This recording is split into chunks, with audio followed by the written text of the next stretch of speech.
different types of birds require different types of seeds. Birds such as blue jays, cardinals require nuts and sunflower seeds, versus smaller birds such as finches and black-capped chickadees, they prefer thistle seed and finch food.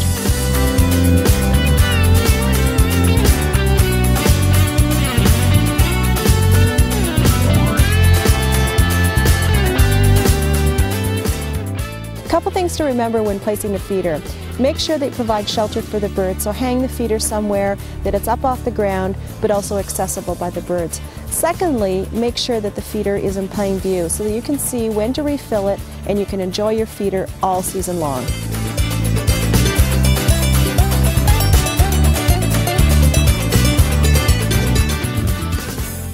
The bell feeder is great. You hang it in a tree and you'll get blue jays, you'll get nuthatches, woodpeckers coming to it.